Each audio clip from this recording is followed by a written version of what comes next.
But essentially what we're going to be doing is we're going to be talking about the 22 races. And the book that will be ready this spring is going to be called Defending Sacred Ground 2, ET22. Okay? I've been wanting to do this book for 10 years, and now it's time to do it. And the reason it's time is that there's so much going on in our solar system that we all need a scorecard. And I just hope to be able to share the knowledge that's been shared with me as to who these beings are and how they relate specifically to Earth, to us. In a nutshell, we are a composite of a lot of different races, 22 to be exact. It is a physiological fact that there are 22 different body types on the planet.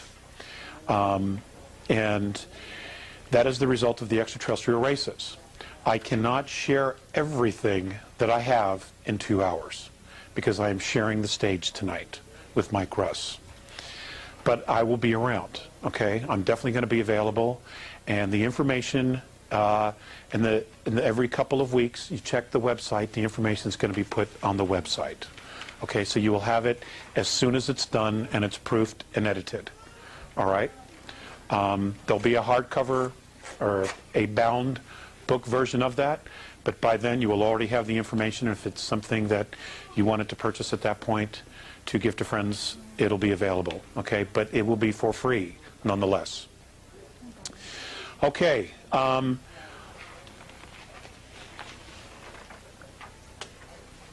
not going to go into how it all started for me. For 13 years I've been telling that story, and I refuse to tell that story anymore.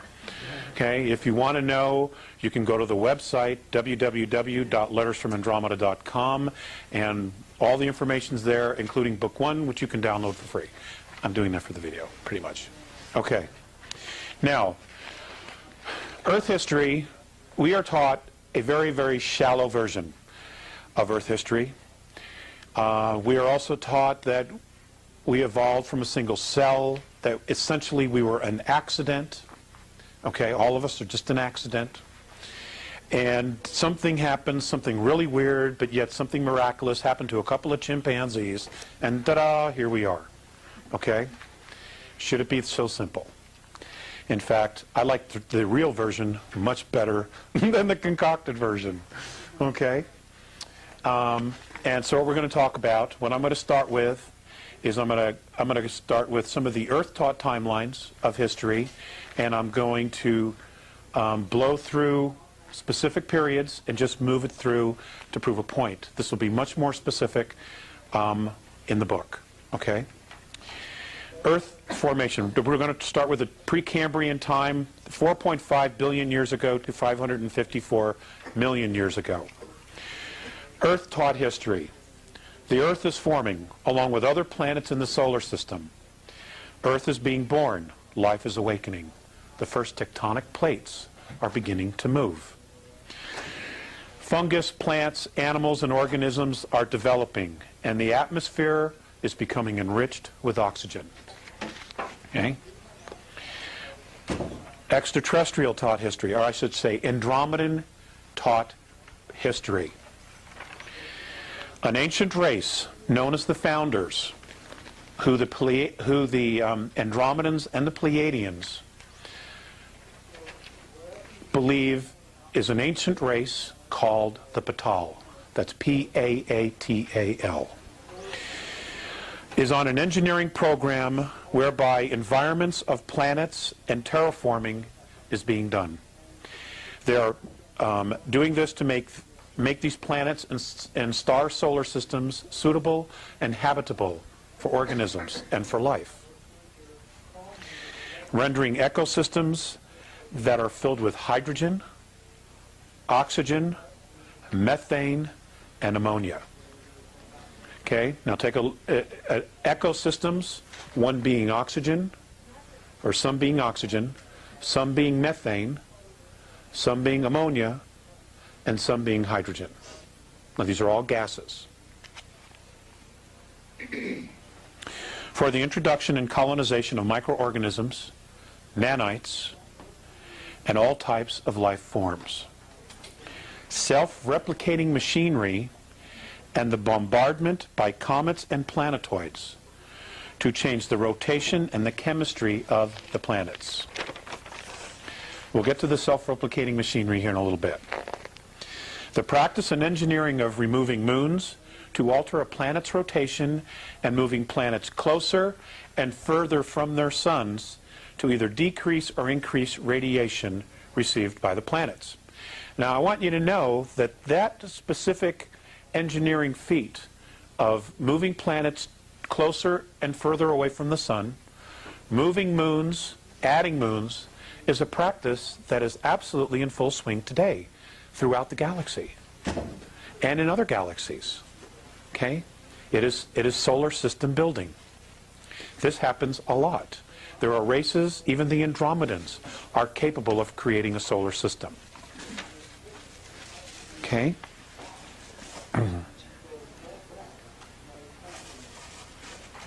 All projects, it appears, were designed to render many star systems and many planetary bodies habitable for organic life. Small machines have been discovered that were built so long ago that no one really knows for sure who built them. They cannot be replicated, and no one knows exactly how they were built. Now, I'll give you an example of the Andromedans. The Andromedans are approximately 43 to 4,500 years more advanced than we are technologically. Now, that's in our years. All right? Now, in our years here, I need more leash. Okay, a year for us equals 365 days. Okay, this is one rotation around our sun. The Andromedans count years in a completely different way. In fact, almost all the extraterrestrials do. In their concept of age, of counting, especially in this way, what they consider a year is when every cell in their body has been fully replicated. Now, if we did that, 1 year would be equal to 7 years in our body. Okay, so it takes approximately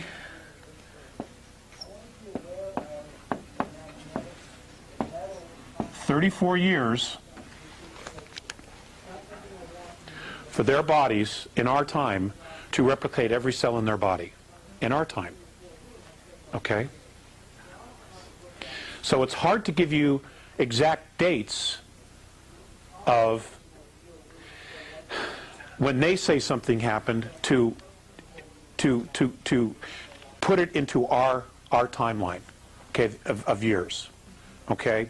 Because in reality, if I say it was 4,000 years ago, then it's a lot longer than that, okay?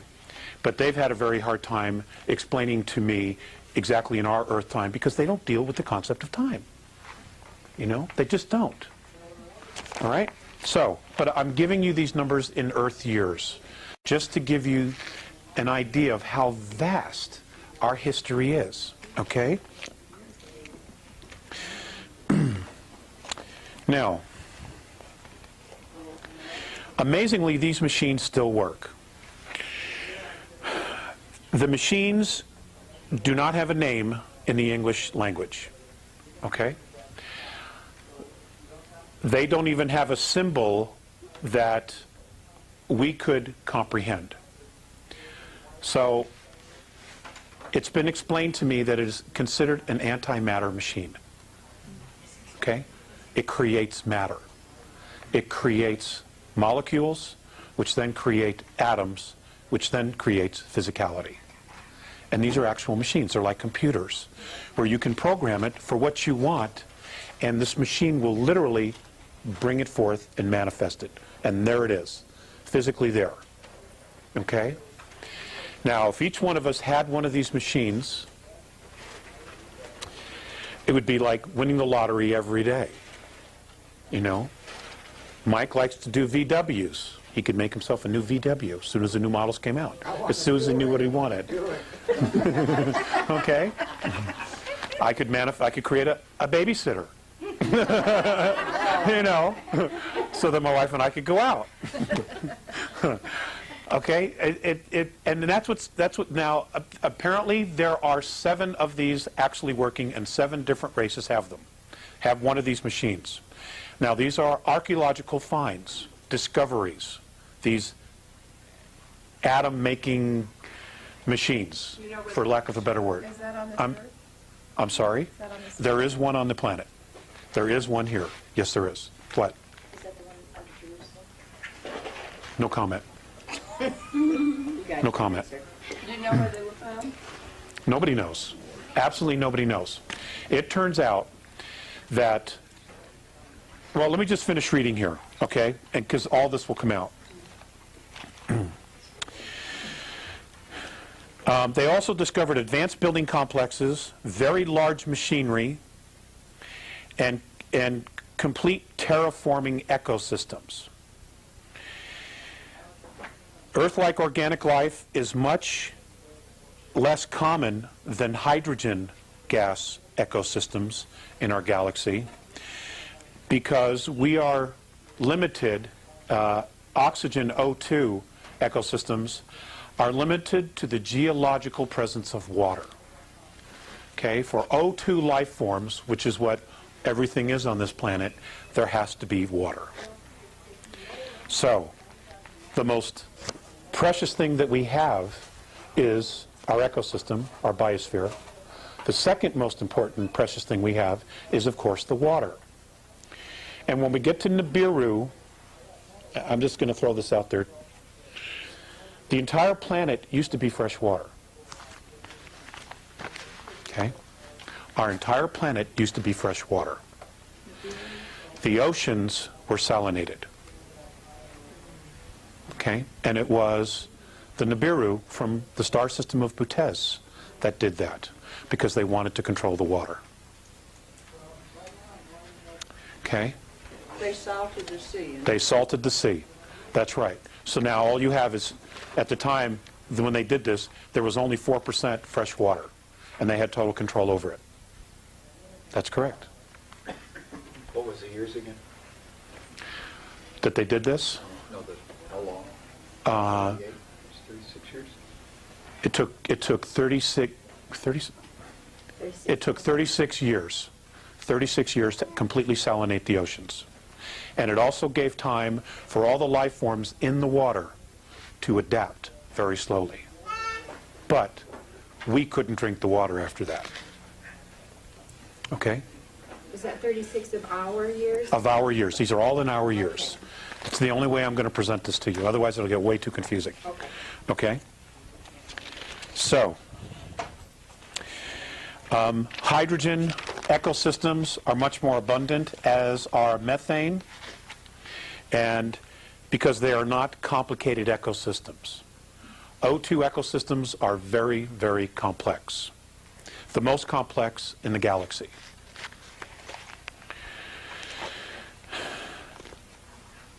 Archaeological evidence, records, and legends point to the founders, quote unquote, the Patal, as the creators and caretakers of this galaxy. The disappearance and or extinction of the founders appears to be deliberate. And what that means is, and how it's been explained to me, when they use, we all know what disappearance means, but to the Andromedans, when they refer to extinction, if there is no physical record of them on third density, they're extinct on third density. That doesn't mean that they're gone. It could be that they evolved or ascended to a higher frequency, or they dropped down to a higher frequency to create third density, and when they were done, they left. But they are extinct on third density. Okay? See, in sharing this information, this particular information that I'll be sharing in the next year, it's important to stretch yourselves to try to think holographically here, okay? Because there are so many implications to this information, and it's difficult to try to express that because the English language is so limiting, you know, to try to give you a concept about how this was all done. When the Patal apparently left, according to the archaeological record, other life forms, sentient life forms, reptilian, human, plasmic, methane life forms, all begin to appear and do appear in our galaxy in full form. Okay, now just think about that. They appear in full form. That means that they came from someplace else, or they were brought from someplace else.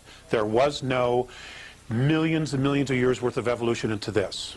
Okay? And this is the same problem that our archaeologists have on planet Earth. Okay? They keep espousing evolution, but there's just no proof of the evolution in the geological, archaeological record.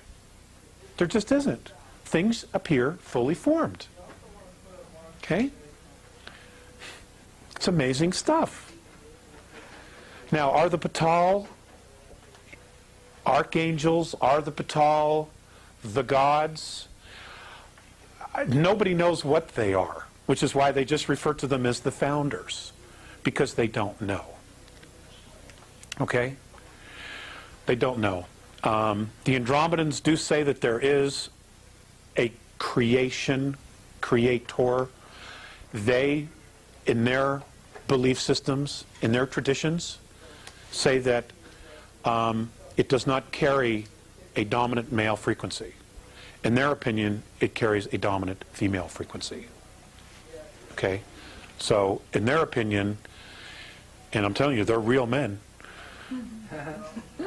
You know, the creator is a goddess. Okay? Does exist. Okay, so we blew through that. The Paleozoic era, 554 million years ago to 245 million years ago. A dramatic explosion of diverse, multi-celled animals. Well, they put that because suddenly everything is there. It's in the geological record. They don't know how it got there, where it came from, but it's there. So they just say, well, it just exploded. There it is. All these different things show up out of nowhere. Species appear with all living animals, almost all living animals and species appear within a few million years. Again, there's no evolutionary process here. They just begin to see them in the archaeological record. And each consisting on different parts of our modern continents. Now, at the time that this was happening, the North and South Pole were different. Okay, the planet was literally laying on its side. It had already had a pole shift, one of its many pole shifts. Okay, which is where the physical North and South Pole rotate, usually following a magnetic pole shift if it's done on its own. If it doesn't do it on its own, that is because a planetoid or an asteroid hit the planet, made it roll, and then what happens is the magnetic poles will either correct it over time and make the planet rotate back, or the magnetic poles will follow. Okay?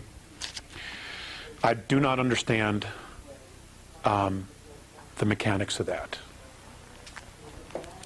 The west coast of North America ran east and west along the equator. Africa was the South Pole. Okay? Suddenly, during this period, 245 million years ago, 90% of all marine and animal life becomes extinct. Okay? Animal life. Not plant and fauna. Okay? Marine and animal life.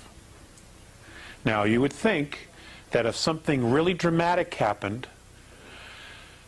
that everything would be affected. But that's not what happened. Okay? It was mammal and animal life. Okay.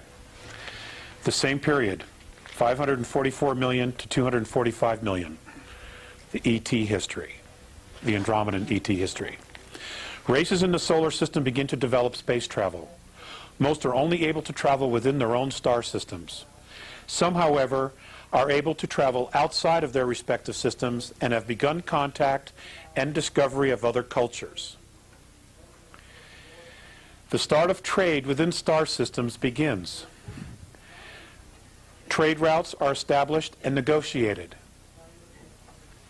The sharing of technology has begun, and the development of new systems of space travel has also begun, because now the space colonies, the different races that have been established here that came in and fully formed, have now figured out how to get off their own planets, and now they're talking to other people, getting different perspectives, and they're sharing ideas, okay, and sharing opinions. I've not touched on this, and I won't touch on it in this lecture, but there were also a lot of misunderstandings, okay, that went on here, especially between the hydrogen planets in cultures and the O2 cultures. And I'll explain why there were some different misunderstandings later on when we get into this. Okay, treaties were forged between star systems and races. One particular race of sentient beings, which was much more advanced in space travel, set out to explore the galaxy. That is the Alpha Draconans, the Seeker. They were the very first, according to the Andromedans, to actually get off planet. And they were, at the time, the most advanced. Okay? They're an incredible race. They are an incredible race. They just have some incredibly ridiculous prejudices and biases. Okay? But that doesn't take anything away from the fact that as a culture, they've done some incredible things, you know? And a lot of other races have learned from them as well. Their spacecraft, at the time, were hollowed out moons and planetoids, which they refurbished, built out, created their own internal ecosystems, and fitted with propulsion. Some of that using fuel, which is not oil like we have here, but it was some kind of a gel that was mined in their star system. And kinetic engines. They created kinetic engines. What's kinetic? Energy. Focused energy. Electricity, a type of electricity. It's my understanding. Well, now, which... Let's hold the questions. Let's hold the questions, okay? I have a lot of material to go through. The Mesozoic era, which is 245 million years ago to 65 million years ago. Robin, write down your question, okay, please. Okay, Earth taught history. Mesozoic means middle animals. It is the time during which the world's fauna changed drastically. Now, it didn't change before, but now suddenly it does. And great change in terrestrial vegetation. The dinosaurs evolve. Well, they show up out of nowhere. Okay, and evolve into the Triassic and then Jurassic eras, only then to become extinct. Another planet-hitting asteroid hits the Earth in the Atlantic Ocean off the coast of Colombia, what is now known as Colombia. Now, were they deliberate? Nobody seems to know if they were or not.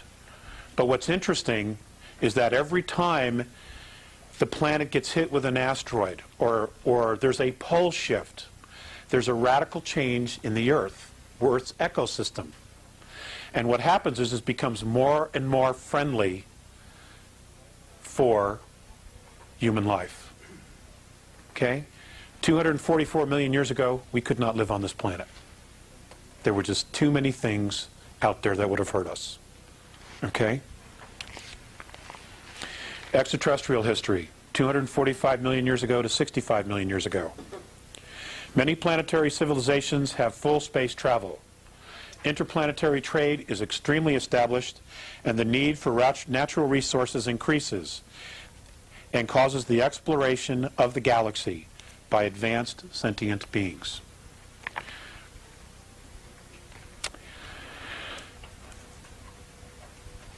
Space travel has been in progress and trade for over 17 million Earth years at this point. Okay? 17 million years. Look at what we have accomplished in 4,000 years. Okay? Look what we've accomplished in 4,000 years. Okay? And we know we've been held back, and we also know that there's technology that's been hidden from us. Okay? So, the most well-established star races are the C car of Alpha Draconis, or Draco, the Orion star civilizations, and the Lyra Vega star system. Colonization is in full swing. Many planetary alliances set up rules of colonization and are now reaching further and further out into the galaxy. So here, 245 million years ago, our star brothers, okay, our ancestors, because we're the sum total of 22 of these races, our ancestors already had space travel, and they were already setting up rules of colonization amongst themselves. Okay? That's just amazing to me. The discovery of space highways. Space highways are what our scientists theorize to exist as wormholes. Okay? They're space highways. The discovery of these is made during this period. To date, 17 have been discovered in our galaxy alone. 17 wormholes. Okay, and for those who don't know what we're talking about, this is our galaxy, the little dots of the stars, and what you have are tunnels that go to different parts of the galaxy. Just to give you a little example. And it's believed, or our scientists theorize, that if you can tap into one, you're on the other end of the galaxy in almost no time, in a blink. Or like the movie Stargate. Okay? That's the idea. Several of these connect to other galaxies. Okay, so, and we all have to assume that at least one of those connecting tunnels would be to the Andromedan galaxy, okay, which is over here. So you've got a hole here. Okay, now you have a way to get there in like 0 time or incredibly fast, so that it's not a situation where you get in your rocket and by the time you get to your destination, everybody's dead because of old age and everything else. Okay? Because the galaxy is huge and it's expanding all the time. Okay. But as the galaxy expanded, many of these tubes of focused time, that's the Andromedan perspective of what a wormhole is. Tubes of focused time. I cannot explain it to you any more than that. Okay? Because I do have some notes that are still stored away in a storage unit in another state where they have had to be put for safety, and I've not gotten them yet. Okay? In fact, there's 3 boxes of notes. It does not even go there. Okay? These 7... I'm sorry. Some of these tubes have snapped. In other words, as the galaxy expanded, okay, there were breakages in these wormholes or space highways.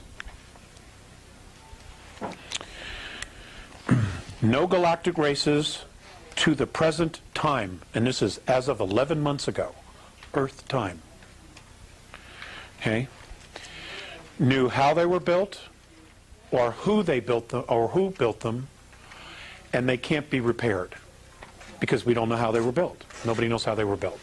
Okay? There is an assumption by many that the founders created them, which is how they were able to do all of the terraforming and echo building in the galaxy in preparation for life to be introduced here. There is an assumption that that's who built it. The truth is, we don't really know for sure. It could have been built by someone even before them. We don't know. Okay? Because according to the Andromedans, third density as we know it is 21 billion years old. Okay? The universe that we know of, which includes all the dimensions, is 21 trillion years old in Earth years. Okay? Which is a staggering number. Absolute staggering number. Okay, we're going to get to some slides here in just a little bit. Okay. According to Morine and the Andromedans, only 2 of the superhighways, the wormholes, have not snapped in our galaxy. Okay?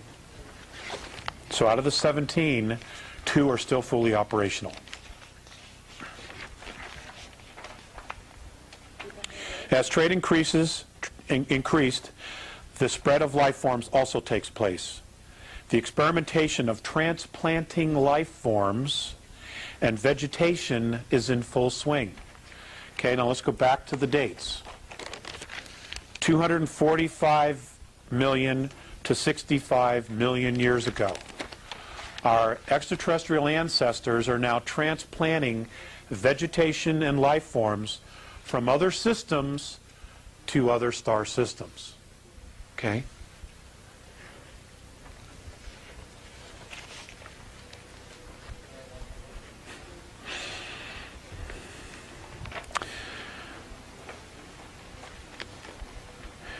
The transplanting of life forms is only with life that has potential. Now, what their actual definition of that potential is, I can't tell you because I don't know. But according to Morine, this potential can only develop in complex ecologies. And by far, the most complex ecology or ecosystem in the galaxy is O2, oxygen-based, which is what we are. Truly complex ecosystems only occur in a relatively small number of planets in the galaxy. Now that might be, several billion planets, but when you take into account, how many suns and how many actual star systems we have, it is in fact a small amount. Even though to us, we would say, my God, there's 200 billion Earths out there. I mean, that's a staggering number to us. But in the big scope of things, it's actually a very small amount because the hydrogen ecosystems by far outweigh all the others. Okay?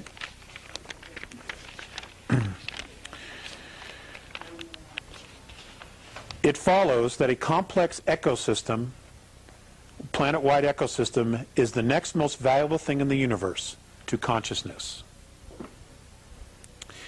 Species, however, come and go, but a truly rich biosphere will endure as long as it's not compromised.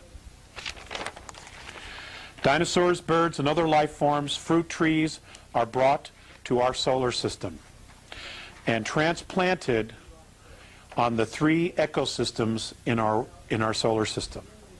They are Earth, Mars, and Uranus.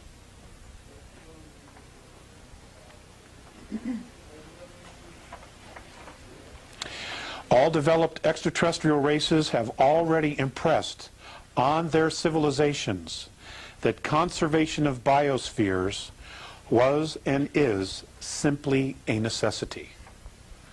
Okay?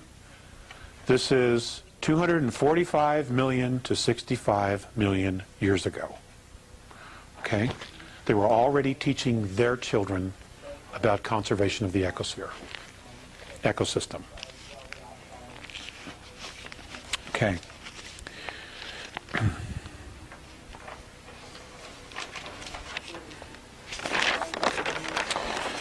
The Cenozoic era, 65 million years ago to present. Okay? We're going to get through this, and then we're going to get really down into some fun stuff. Earth-taught history, sometimes called the age of mammals, because the largest land animals and mammals show up during this time. It is also the age of flowering plants, the age of insects, the age of fish, and the age of birds. Okay? Andromedan-taught history. Our solar system is being visited more and more. 3 very complex ecosystems exist here already. Okay, we've already covered that. The first full-time, self-contained biosphere called an Eden. And I'm going to use that word because that's what the Orions called it. That's what the Draco have a different language, but that's what the Orions called it. That's what the Nibiru called it. That's what the Aldebarans called it. And that's what the Pleiadians call it, an Eden, okay? Which is like a garden. It's a fully transplantable biosphere, having everything they need to exist somewhere else. Okay? Now,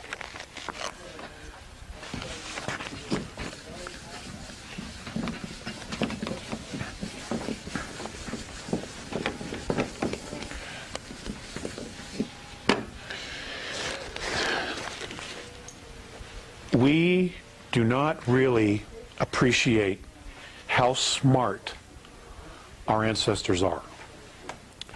Okay? Because they don't always travel in very large spacecraft. But what they have learned to do is travel light and make sure that whatever it is that they need, they have or they can grow. Now, virtually every mothership has an internal ecosphere. Every one. Now, we see the scout craft, we see the 4, the 5, the 100-mile craft. The 100-mile may have some kind of an ecosphere inside of it because it has a crew. That crew needs to eat. Okay? So they will create a park-like setting, an ecosphere, inside those spacecrafts. Most of the craft that have hit the Earth are just little scout ships. Okay? If a 100-mile mothership hit the Earth, we'd have a pole shift, and everybody would know about it. Okay? But the very large ships, and I'll give you the example of the Andromedan motherships. They're complete spheres, and on the inside, they are complete worlds unto themselves. In the center of these crafts, and they may have as many as 3, they will have ecosystems, parks, as big as 21 miles long. The one that I saw was 21 miles from one end to the other. For me, and it was 900 miles. Okay?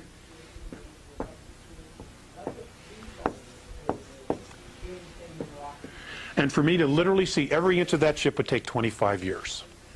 That's how big it was. Had everything. Everything. In these parks, you could not even tell that you were in a spacecraft. You would think you were in a park, you know.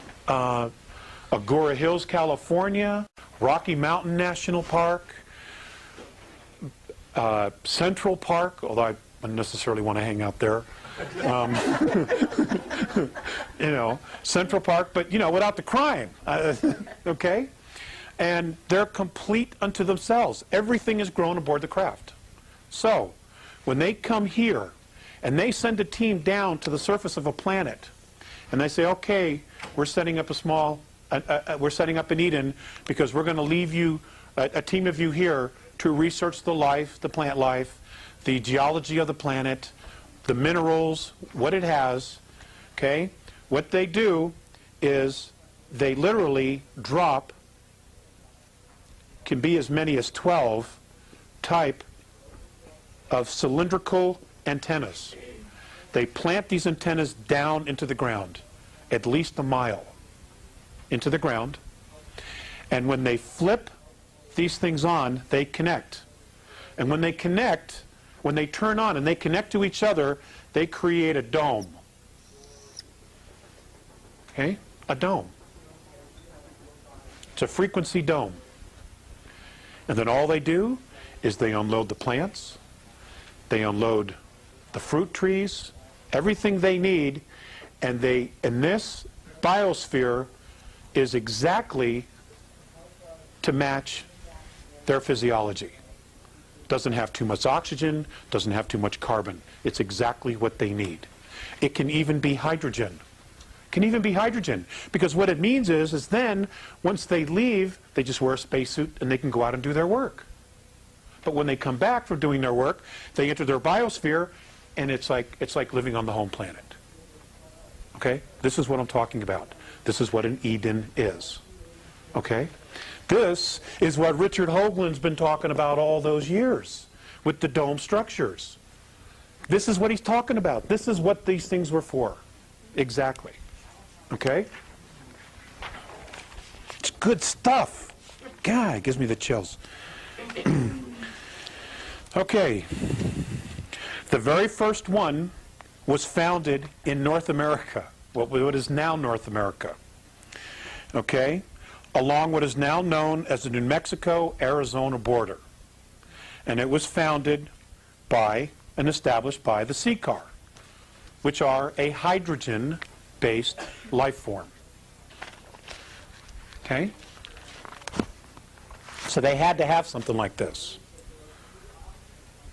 Now, hydrogen is a gas, okay? It's not something we can use. We can't, our physiology simply will not allow us to breathe and live in an environment like that. But hydrogen, the beings tend to be very large. They tend to be a little bit slower in movement. Their body frequency, the rhythms of their biosystem are much, much slower than O2. And the one thing about hydrogen-based life forms is that they cannot go faster than the speed of light in space travel. They can't. Where O2 have been known to go 4 times the speed of light. Okay? And that's been a real problem for the hydrogen-based beings. Okay? In lectures years ago, I talked about how prejudice is an extraterrestrial perspective. That's what I've been taught by Morine Faceus. Okay? So all the prejudices we have, we've learned. We've formed some of our own, okay? But the initial not liking any of your own race was taught to us by these guys, okay? Millions and millions of years ago. Okay. Now, this first Eden was created 899,701 Earth years ago. Okay? And this was by the CCAR in New Mexico, Arizona border. Okay? They still fancy the desert. They still fancy the desert, the reptilians. Okay?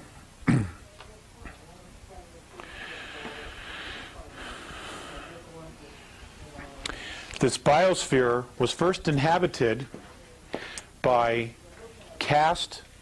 Now, the reptilian civilization is 3 castes, is a caste system. Okay, it's a monarchy, but it's also a caste system. And you will find that it is stunningly similar to those in England, okay, in Europe, where you have royalty. Okay, you have the officer class, which is your dukes, your earls, okay? And then you have your peasants who do all the dirty work, literally do all the work, okay? It's exactly like that. According to Mornay, this first biosphere was built by the officer caste or officer class of reptilian beings, and they were the first to stay here. It was not actual royalty. Okay?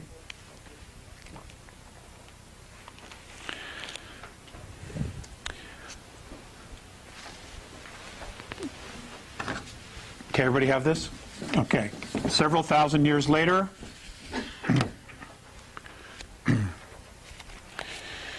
Orion, well, actually a couple hundred years later, Orion established an Eden here from the Orion star system.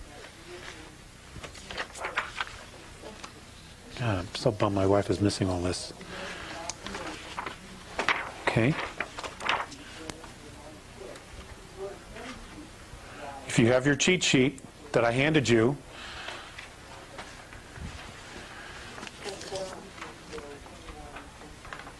huh?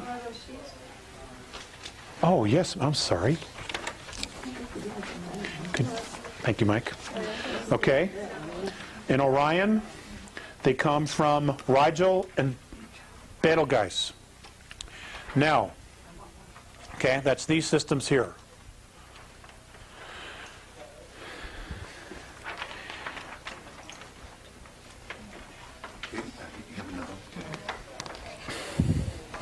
It's okay, I'm glad I brought extra. Now, Rigel, the star we call Rigel, the Orions, their name for this planet, for this star system, is Cyclopesis. In their tongue, it is called Cyclopesis. And whenever they go to a formal function of a galactic event, where there are other star races there, and we'll talk about, we will get to that, the proper way that they introduce themselves, and this is what the Andromedans do, and apparently it's tradition, and it was done, and everyone, whether they're enemies or not, have agreed to these specific introduction traditions so that there's no misunderstandings.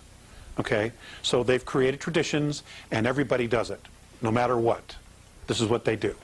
You introduce yourself, you give them your full name, any rank or office, and the star system that you're from. So, Alex Collier, father, because I don't have a rank or an office, okay? Sol system, Terra 3. That's how I would properly introduce myself, so that whoever it is that I'm introducing myself to knows who I am and where I'm from.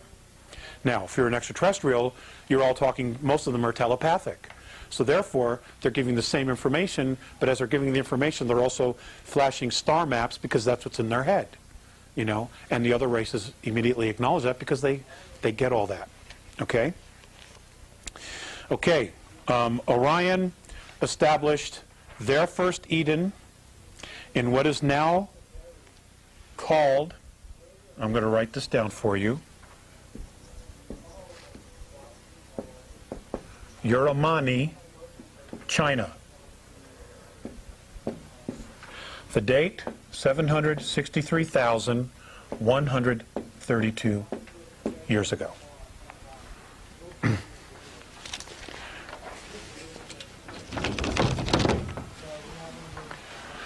Okay. Shortly thereafter, Capella, also part of Ursa Major, Ursa Minor. The Capellans established their first full operational Eden 741,237,000 years ago.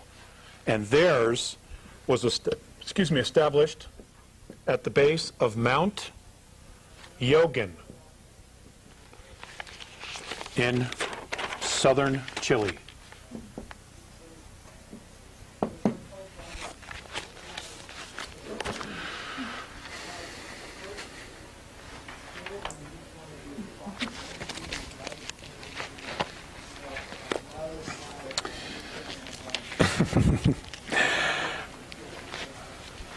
Next are the Vegans.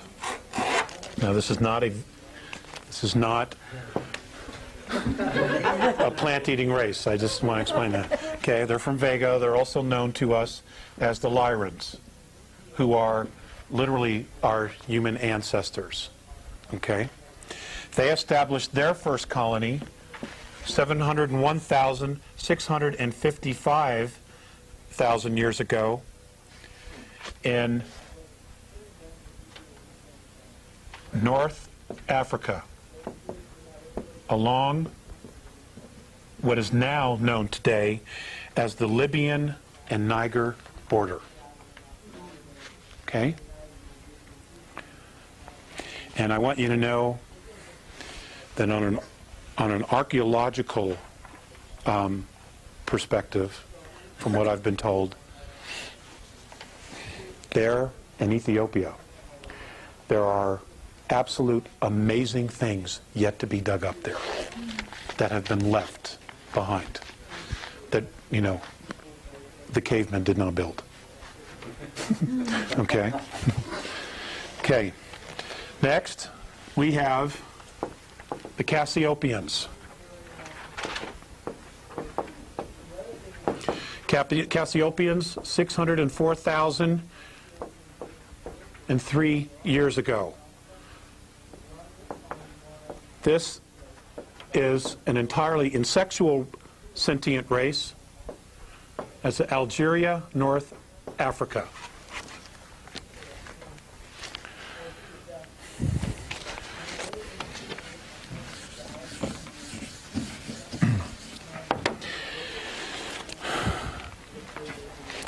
And I'm just going to do two more, and then I'll just read the rest. Do we thank them for talking?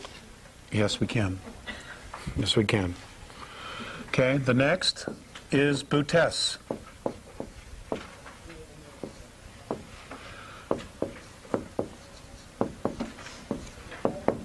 Nibiru, we know them today. They established their first Eden 585,133 years ago in Cairo. What a shock, what a surprise. Okay, Cairo, Egypt. And then Orion sent another team here, 87,300 years ago.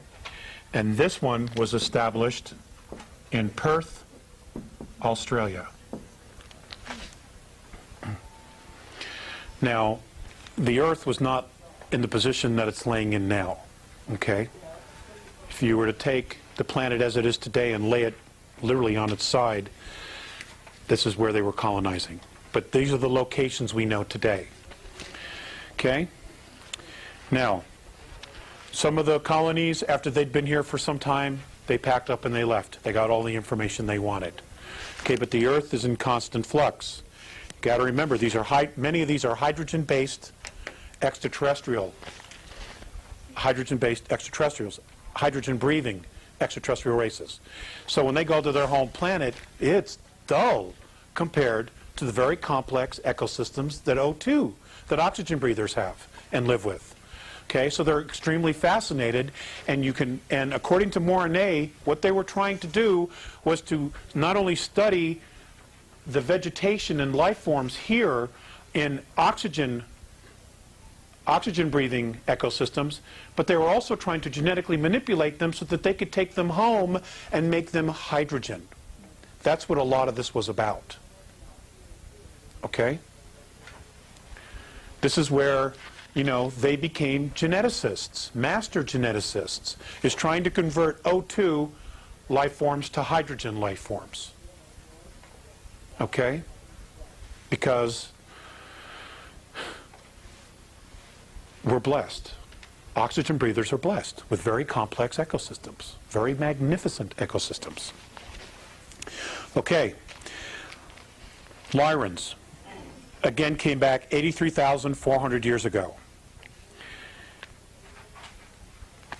Has anybody ever been to Basque country? To the Basque? Right. Their language, nobody knows their language, where it came from. It's an ancient Lyran tongue that has survived. It's extraterrestrial. In fact, all of them are.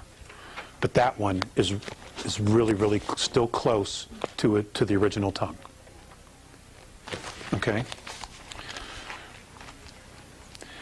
Orion Came back again, 73,414 years to Mount Neblina on the border of Venezuela and Brazil.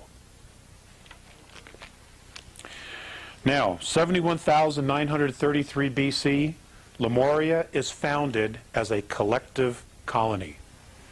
Many of these races decide, okay, let's just pool our resources. And they move their Edens to a continent in the Pacific. Those star nations were the Lyrans, this is who founded Lemuria, Cirrus A,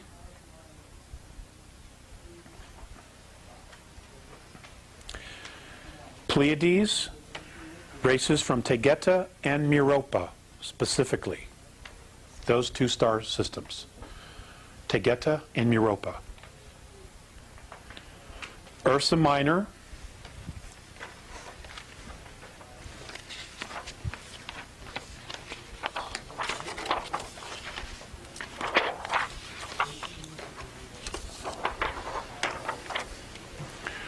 okay, this is the Lyran star system. You have your cheat sheet, okay? It tells you where the races were from.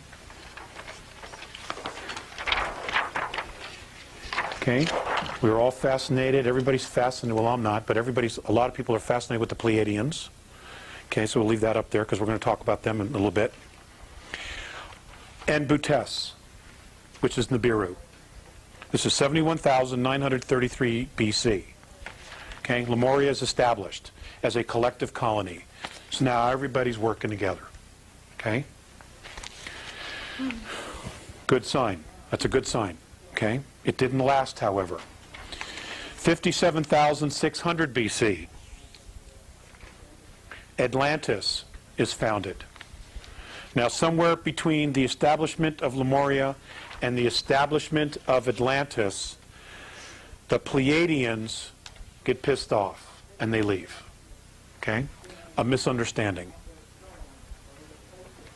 They come back. They come back to the star system. And Atlantis is founded 57,600 BC. It's the Pleiadians again, the Nibiru, Antarians,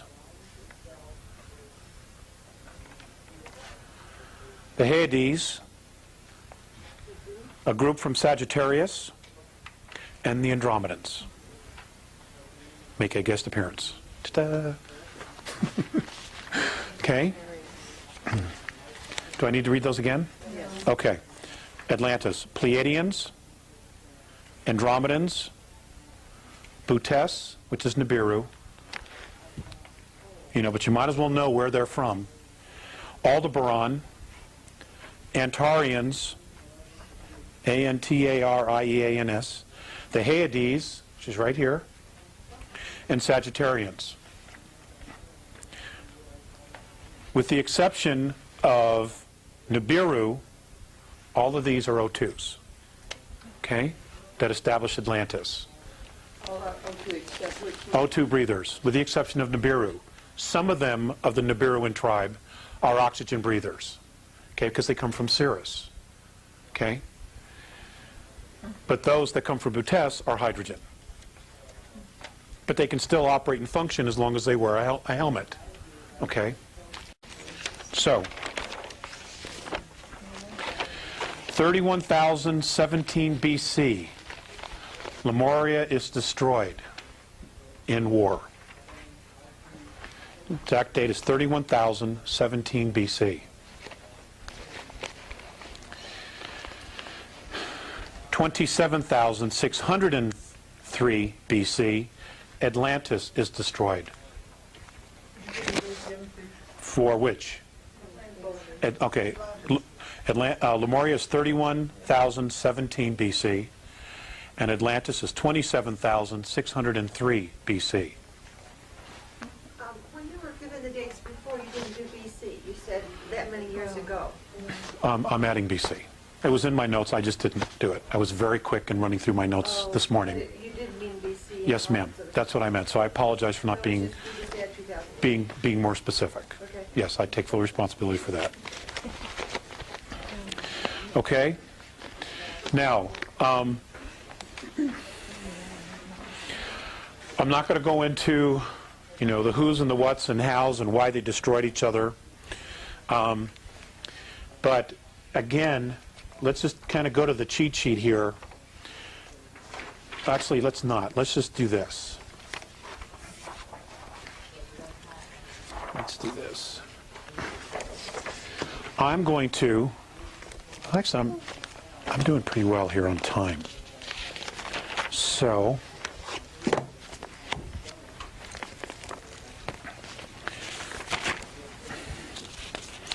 let's talk about the races.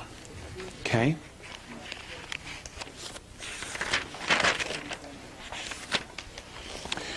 Let's talk about the sea car. Alpha Draconis, the ancestral line of the reptilian races in our galaxy.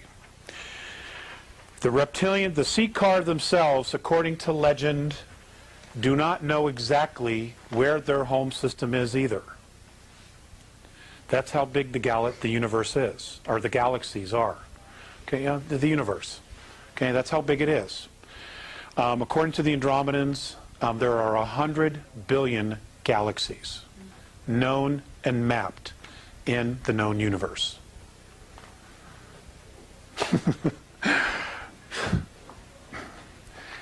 Now if we can get a 7-Eleven franchises in just one of those in each galaxy, we'd have it made, Or a coffee shop, even better. Legally addictive stimulants. Let's just do that. Yes. Okay. I'm just going to give you some things about each of the races, or several of the races anyway. Okay, because I want to take a break in just a little bit, and I want to finish up. I want to take some questions, and then Mikey's going to do some sharing. Mike Russ. Okay, the sea car. An absolute amazing race. The oldest known reptilian race in our galaxy. They are, in fact, the only genetic line of their kind that is not extinct. Now, when we talk about that's extinct, they have found remnants of others that came after but were extinct. Most of the reptilian civilizations that we know of today, in Butes, Orion, Capella, the ones that are on the list here that I've given you. Okay? And I, in fact, will put the slide up so that the folks that buy the video will say, well, what the heck is he talking about? Okay, we'll put that up. Okay? And then we'll move it up. They are all genetic manipulated half-breeds of the original sea car race. Okay?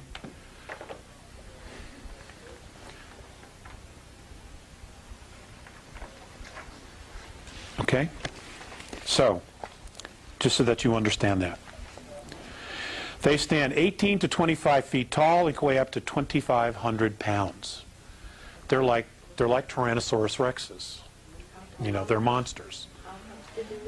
Up to 2,500 pounds. They have black, leathery brown scaled bellies. They have multiple abdomens. They have whiskers along their chin and jawline. They had a mating claw and multiple tongues. I'm going to give you some very specific information. A mating claw. What does that mean?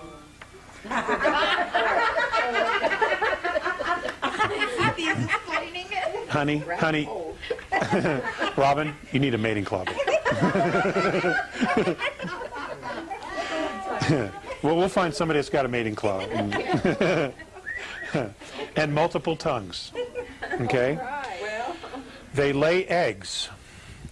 And what is called a battle hormone is used to accelerate the birthing process.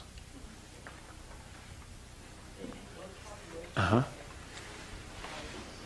and female? Yes. They are a duality. This is why ancestral females did not participate in war. It's because if they did, there wouldn't be anybody there to help with the eggs. Okay? They also have to be there to secrete this hormone. Okay? I'm only sharing with you what I know about them, okay? I'm sure there's a lot of questions. Okay. Did not participate in war. Stronger young females were expected to defeat and kill older and weaker leaders in ritual combat. The Seacar race is ruled and managed by genetic lines, genetic lineage. And genetic lineage always follows the mother, because you always know who the mother is. You don't always know who the father is. Okay? So, you know, in that particular line, the gals have all the say. Ruled by a monarchy of a queen genetic lineage, they are one of the most powerful races in the galaxy. They have some of the greatest military might that has ever been seen in the galaxy. And most of the clan members are zealots and will do anything for the glory of their clans, of their lineage.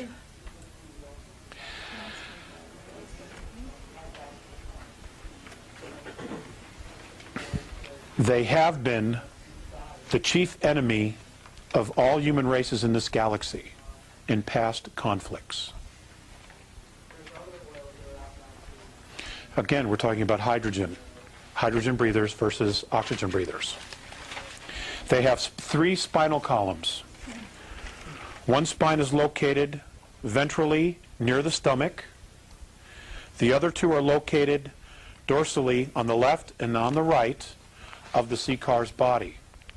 The spinal columns join near the dorsal of the geometric center at the extreme posterior of the trunk to form a long and very powerful tail.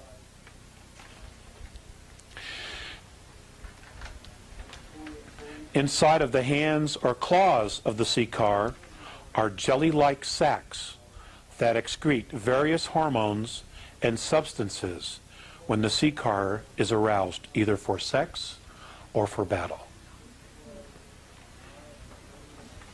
The primary purpose of these enzymes is to initiate encrusting of sperm.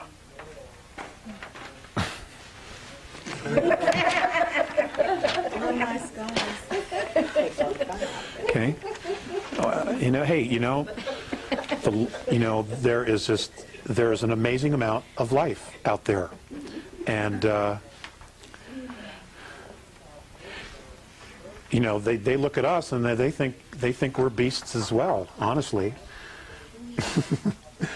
Okay. Now, I'm going to talk about the Lyrans. Now, when I'm talking about the Lyrans, and then I'm going to talk about the human race as a whole, about some other things here. I've got some pretty good notes. I'm also talking about us, okay, and our ancestors, and all the ancestors of the ancient Lyran line, genetic line. Okay, now before I even get to that, I'm going to read the first sentence that I have on humans. The human race is unusual in having all of its members' race derive from one genetic line.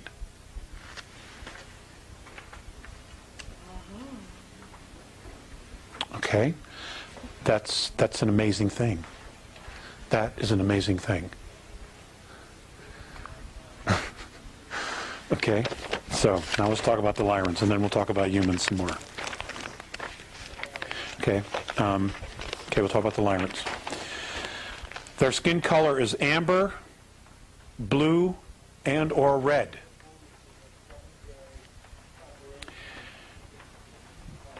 The color of the stars in their planetary systems is what caused their skin tint to change. Okay, depending upon the frequency and the UV ultraviolet scale of their stars. Okay?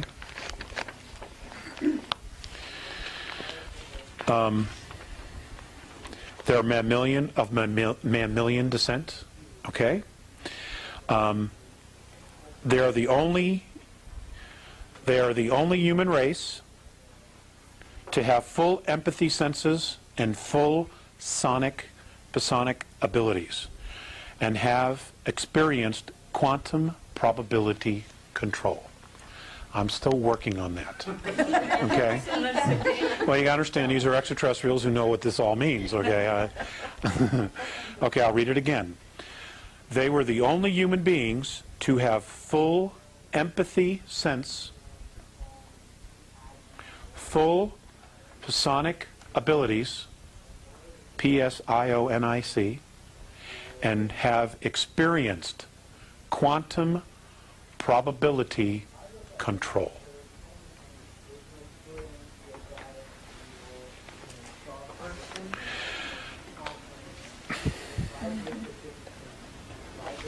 Okay. They are also considered today a retired race that has very little intercourse with other main civilizations. In the past, on Earth,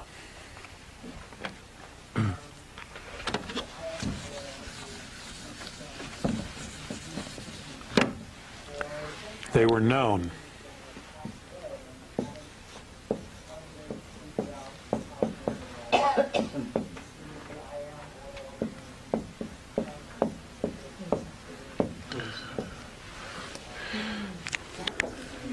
Yes, that's what they were known as. I can't read your writing, I'm sorry. Oh, I'm sorry. Bodhisattva. It's B-O-D-H-I-S-A-T-T-V-A.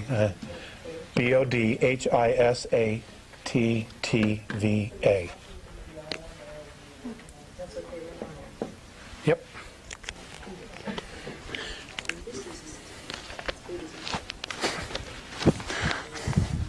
Ta-da! Lights go off. That's great. You know, that's great.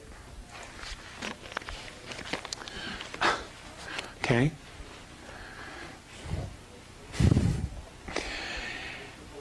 They have been known to monitor and provide guidance for some planetary systems. Some planetary systems today see them as their protectors and guides. They're worshipped, in other words. What's interesting is that the Lyrans prefer to live on ringed worlds. They just have a preference for living on ringed worlds. And on the Andromedan Council, they are known as an elder race, which carries great prestige on the council. Because extraterrestrial civilizations, ladies and gentlemen, really pay close attention to genetic lineage. Okay, now we're going to talk about the human race as a whole. The Andromedan, how the Andromedans see the human race. Okay? I'm doing this for the people at home so that they can all write this down. Okay.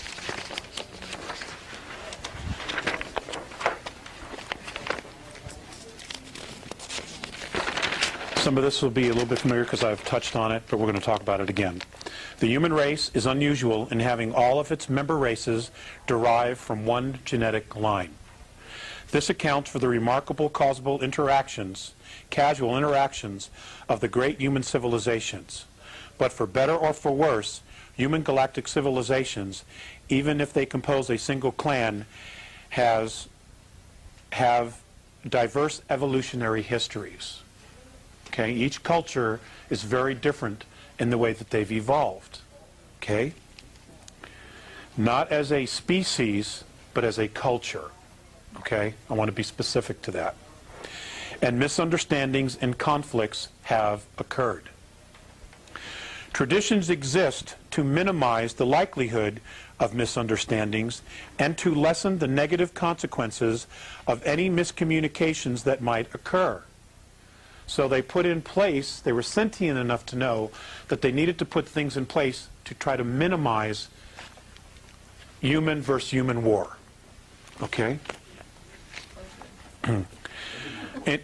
Well, not on this planet. No, it didn't. You know, and I think they're still working on it. Okay?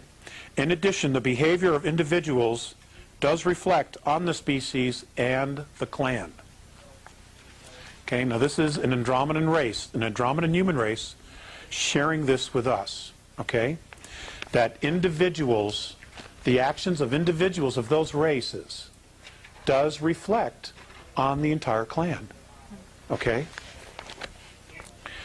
None are faulted for polite or proper behavior. Informality is always at risk of being misconstrued or miscommunicated. The traditions of human interaction were developed by the ancestors over the ages. When an elder race insists that a new civilization observe traditions, okay, an example, the Andromedans come down, they introduce themselves, they say, okay boys, it's time to go to the show. Okay? It's time to go to the show. What happens is, in the show being the Andromedan Council, we are being asked to be invited to the Andromedan Council. What they will do is they will teach us the tradition, the proper way of introducing yourself, of acting before all these other civilizations. Because you will be misinterpreted if you walk in, hey, old man, what's happening? You know, it'd be completely misunderstood. Okay?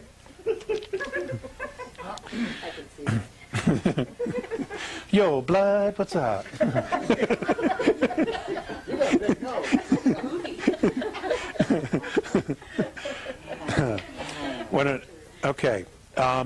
That a young civilization observe traditions. It helps the young races build a culture that will function well in galactic civilization, as well as help guarantee that this young race will become a virtuous and productive member of the galactic commonwealth. That's exactly Mornay's verbiage. I took it word for word. The galactic commonwealth. Okay? It is important that all humans be as polite as possible. This helps both the young and the old cultures, because many old are socio-biologically dependent on ritual. They have become so conditioned that this is just the way you do it. And their civilizations, their traditions are so deeply embedded that they're not going to change. Okay? We have that same situation here on our planet. We do. And can be psychologically disturbed by informal and rude behavior. That's what he says. If the occasion calls for it, apologize, and then speak only when spoken to. Never touch a fellow elder race person unless you are specifically asked to. Now, that leads me to something that I was taught, which I did when I was brought on board, and I met other races. And this is what the Andromedans do when they meet another race, okay? And I was taught to teach this to everyone here, which I've done, so I'm going to do it again.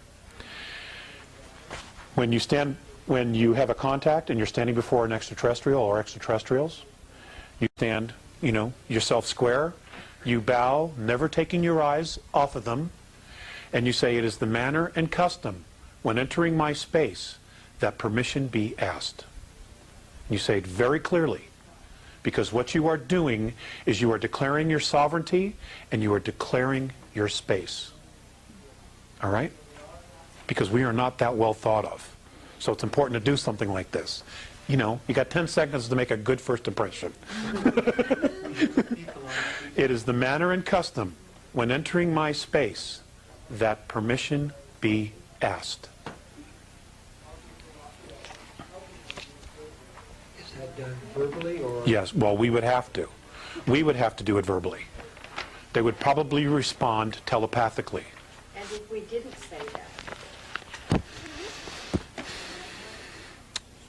there's always the possibility that your space will be violated. I mean, they would violate then probably. Well, the Grays would. The Dows would, absolutely. Uh-huh.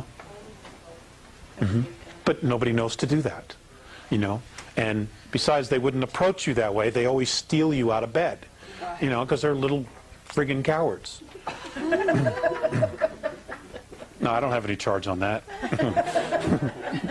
Okay. Physically disturbed and spoken to. Most human galactic races have 3 languages. And these difference markers are formal, informal, and differential. Now, the differential apparently is what's used in a lot of politics, galactic politics, that particular language. The formal is when you are addressing your own race, like State of the Union. It's also when you are talking to elders. If I'm a young person, I'm a young Terran, and I'm addressing an elder of my race, I'm to use the formal. Okay? The informal is informal. Yo, blood, what's happening? Okay? Okay. The informal marker is not used ever in public. Always ask if both parties are comfortable with the informal language. So I would have to say, Mike, do you mind if I talk trash? And Mike would have to say, sure, man, talk trash. Okay, and then we're both agreed and I can talk trash. It's probably a bad example, but okay. The informal marker is always used, the formal marker is always used in public because you always want to regard your partner in conversation as worthy of respect.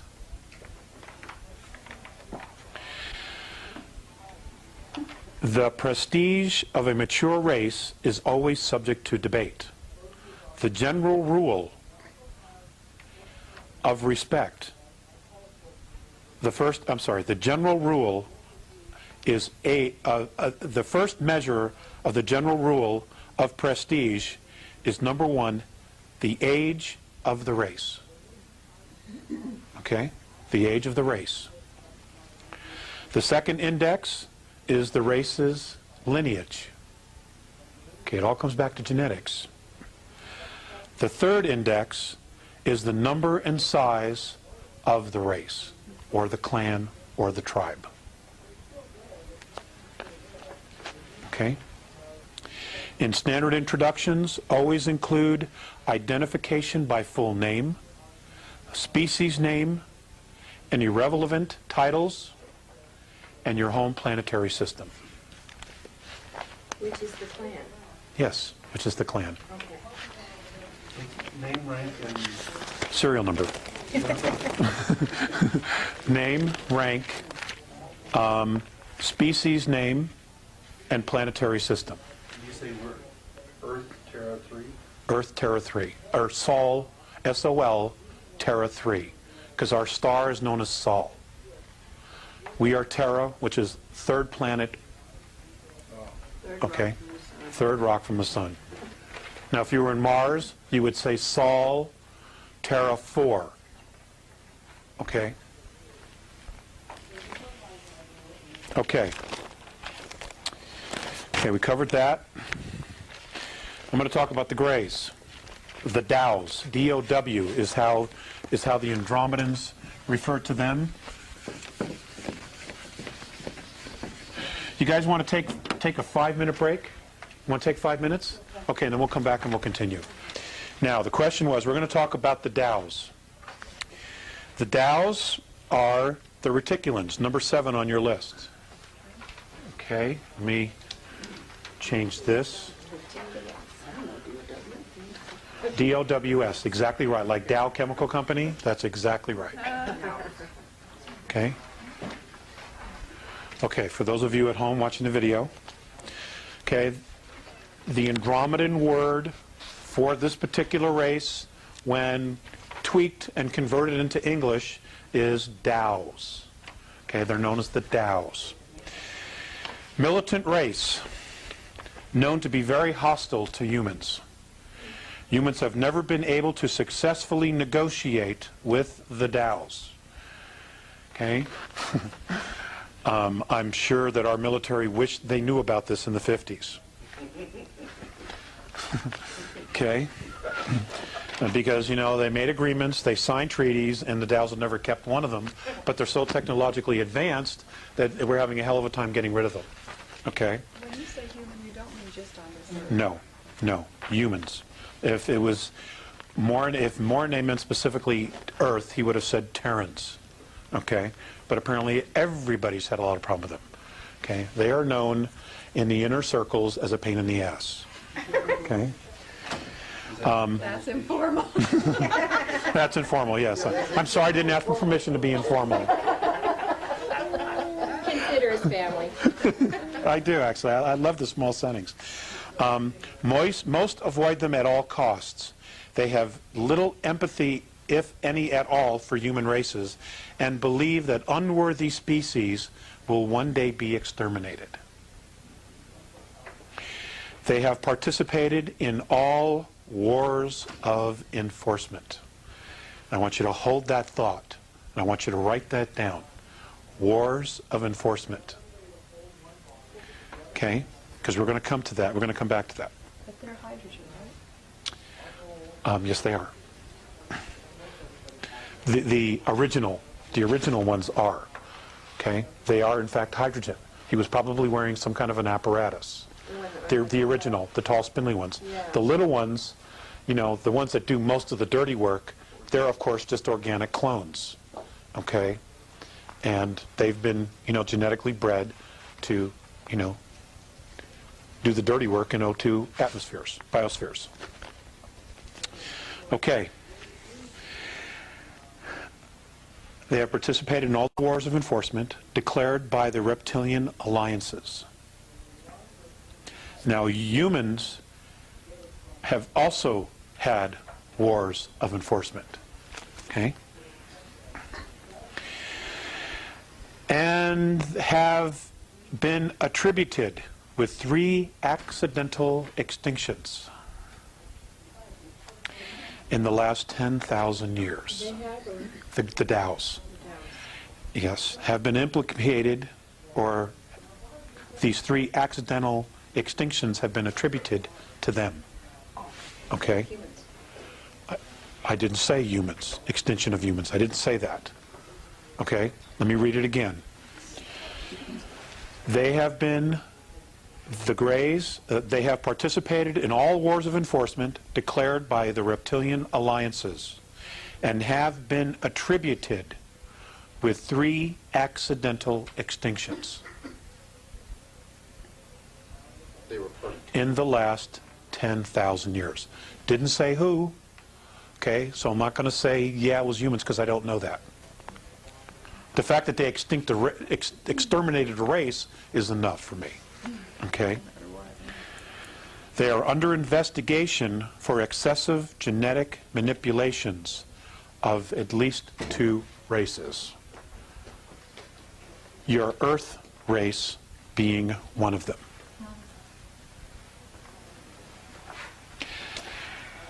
And something else he added as an afterthought is that they do not experience childhood. It's probably why they're all tweaked. Okay? They don't experience childhood. Okay. Wars of enforcement.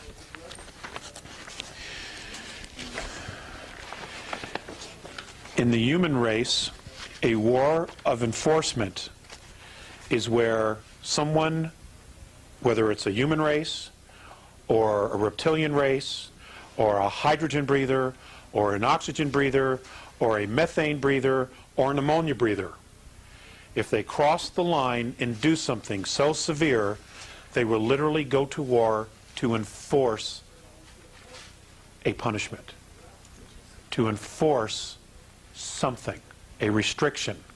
They will do that. What is going to be happening here in our solar system in the next couple of years is being classified as a war of enforcement. Okay? not a police action. They're coming in to kick butt because they've crossed the line. And we're not the only star system. You know, there are 21 other star systems that are having the exact same problem that we're having. This is where you talk about them getting kicked out. Yes, that they want all regressive presences off our system, off our planet and the moon. They want them completely out of here. End of story. They want them out of here. Now, if it's true that the moons of Mars, Phobos and Deimos, are no longer in orbit around Mars, and that they are in fact in orbit around Earth, then something really major is about to happen. Well, couldn't they see them? Apparently people do. Apparently people do. People are taking photographs. They are. People are seeing it. I myself have not. You know. But I live too close to Denver, and there's just a lot of city lights. But there are people back east who say they're seeing them, or people in Europe who are seeing them. You know, who said they've seen it. The solar eclipse in Turkey several years ago. European reporters, cameramen, who were taking pictures, got pictures of these two objects, and when they were blown up, they look exactly like Phobos and Deimos, following the moon. Both inhabited? No. Well, yes, they are. Yes, they are. Well, there's both spacecraft. They're both spacecraft. It's a spacecraft. It's an old, hollowed-out planetoid, converted with an ecosphere on the inside and propulsion on the outside. Right, it's a spacecraft. It's an older model. You know, you can find them on any good used spacecraft car lot. I want one. You know, And the Dow's a controller. and the Dows. Now, according to Mornay, and this was many years ago, before their alleged re-entry into our atmosphere or gravitational field, Mornay had said that the last time that Phobos, specifically, he didn't mention Deimos, had entered the Earth's atmosphere or gravitational field was when the Great Plague began. Was the plague intended to be a genetic manipulation? The what? Was the plague? It was.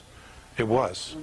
There are all kinds of paintings and records of spacecraft flying through space. What's his name? The Gods of Eden, William Bramley. He's got it in his book, right? We talked about that earlier, Robin and I. Where, you know, they talk about starships, spacecraft, something flying through space, dropping spores. Okay? Weeding out. It's a weeding out. And this is the Dow spacecraft? Yes, the Dows. Okay.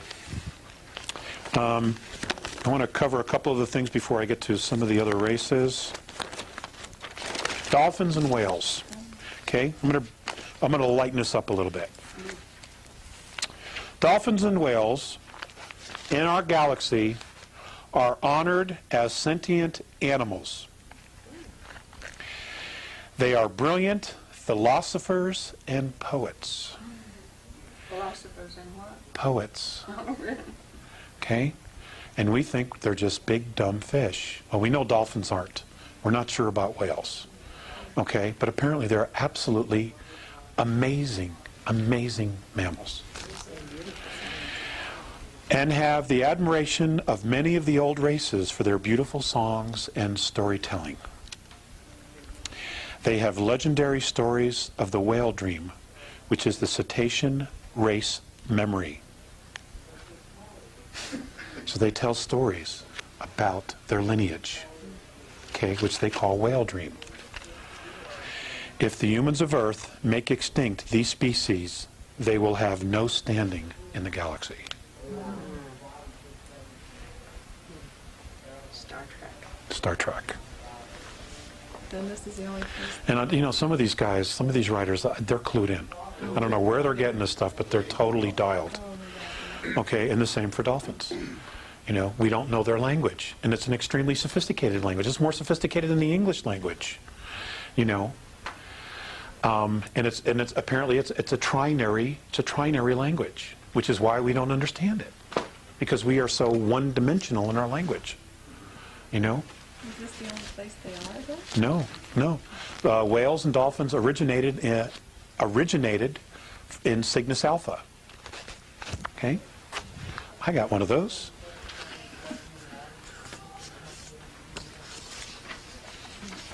I'll tell them more about the dolphins. Huh? I'll tell them more about the dolphins. Okay.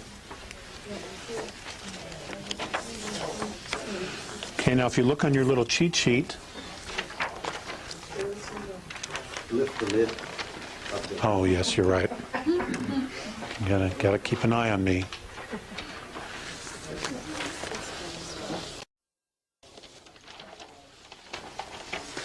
Okay, smaller star systems which orbit around the central suns of Deneb, Sadar, Guinea, and Alberia are where they come from.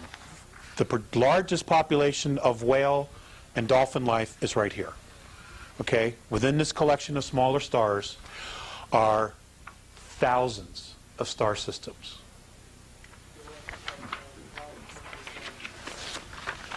Why were they brought here? For song. They wanted to migrate. They wanted to explore the worlds. They wanted to add to the whale dream. Okay? And they were brought here millions of years ago, and they are recording.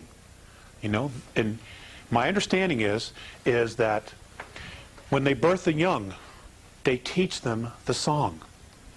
Okay? And the song is the story of the lineage, of their lineage, and the history that they've learned of the home world that they're on. That's the song that they sing. They're singing the song of the story, of the lineage. Okay? And it's, you know, one right after the other. They teach them everything they know. It's amazing. Absolutely amazing. Okay. Okay. Just going to touch on H2 and O2. Hydrogen, the hydrogen life beings were threatened or felt threatened by O2 life forms because O2 life forms have a much faster rhythm.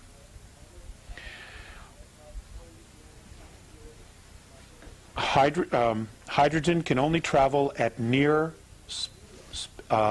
space light speeds. They cannot go beyond that. Okay? O2s can go much faster, as fast as 4 times the speed of light.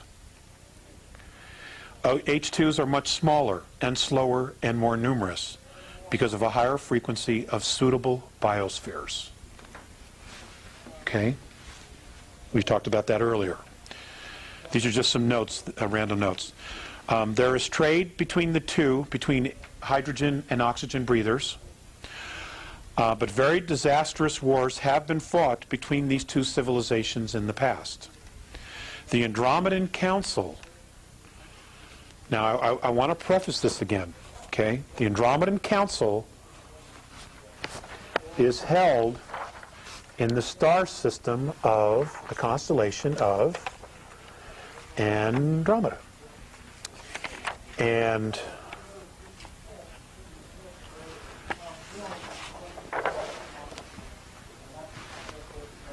okay, and it's here at Mirosh. Okay, this right here. This is where the Andromedan Council is held. This is also where the star systems of Zenitae, all in here, Zenitae exist. This is where the Andromedan people live. Okay? These systems right here is where the Andromedan Council is held. Now, they are O2. Yes, they are. The Andromedan Council was created to study migration and to try to limit contact between hydrogen and O2 races, and hence to stop conflict between the two great orders of organic life. Communication between the two species at times remains quite difficult. Okay, that's how it got started. Okay. Interfacing with the hydrogen form, you should talk very slowly. Yes, you should. Everything you should say. And you absolutely want to use the formal, polite language so that nothing you say is misunderstood. Okay? You will know that because they will be wearing some kind of an apparatus over their nostrils. Now, those nostrils could be almost anywhere depending upon the species. Okay? If they're wearing a suit or some type of a helmet, then you can assume that it's a hydrogen. Okay? Or a methane or an ammonia. Okay? Because if it's an O2, an oxygen, he will not need that apparatus. Okay, the Andromedans. These are just some brief notes, and then we're going to do some questions, okay? They are tough, honorable, courageous fighters. They build massive ships to environmentally resemble worlds. Comfortable, solid, and durable craft. These are my own words. They are model galactic citizens. They are responsible to a fault. If they tell you they're going to do something, they will do it, even at great cost to themselves. Okay? They are very active in galactic politics and enjoy considerable influence in galactic institutions. Now, institutions have been set up, okay, especially with O2 civilizations. Those civilizations are the Institution of Civilized Warfare, okay, Upliftment. You people would know that as Ascension, okay? Their word is upliftment. They don't use the word ascension, okay? And we'll talk about that in a minute. Migration, which is colonization, and traditions, okay? They are very patient, thoughtful, and above all, careful. They have been responsible for the official stoppage of hostilities in many wars and assisted in the withdrawal of all forces that were in those conflicts. Okay, upliftment. A lot of people here on Earth in the New Age circles talk about ascension. But, you know, nobody really knows what the ascension is. Okay, they know that, well, what we do know is that there are higher densities and that all of us are striving to reach a higher frequency in the hopes that we will move into a more evolved society, become more evolved ourselves, and become more expanded consciousnesses. Because sometimes third density is just too damn hard. I acknowledge all that, okay? All of that is correct. Those things do happen. And there is archaeological evidence in the galaxy of races that have actually changed their frequency and moved to a higher level. That's a fact. But it is not called ascension. It's called upliftment. And apparently, none of the races that have done this have done it by themselves. They have always had someone help them out of the mess that they're in. Reach down and basically mentor them to the next level. Does that mean they don't have a body anymore, physical body? No, they have a physical body. There's physicality in all the dimensions. Okay? There is. You know, you just don't move up to fourth density and fifth density and now you're just this little cloud blowing with the breeze and, you know, it's not like that at all. Okay, it's as solid as this, it's just completely different. Okay, the physicality is different. The physicality is much bigger. It's on a much grander scale. Okay, the color spectrum, okay, or the color spectrum where we live on now is 72 different frequencies of color. Fifth density, it's 123. Okay? And I've talked about this before. There are colors and things that I've seen that I can't explain. There's just no way, because there's nothing here to compare it to. Okay? Okay, I want to do 15 minutes of questions, and then I'm going to turn it over to Mr. Russ. Robin. Okay, I wanted to ask about the Dogons, you know, and that whole Syrian thing, that when the Dogons tribe in Africa said they were boosted by the Syrians. And Right, from Cirrus B, and they had It maps was before we even knew that Cirrus B came about. Did they have a fishtail? I'm not aware of that. I'm not aware of that at all. I have an actual fishtail. No. Do we Demi. know, you mentioned upliftment, do we know who or if we are being helped with upliftment? I think that that's a possibility. I think that that is an absolute, real, definite possibility. Because Visayas said to me once, before he crossed over, that our specific Terran race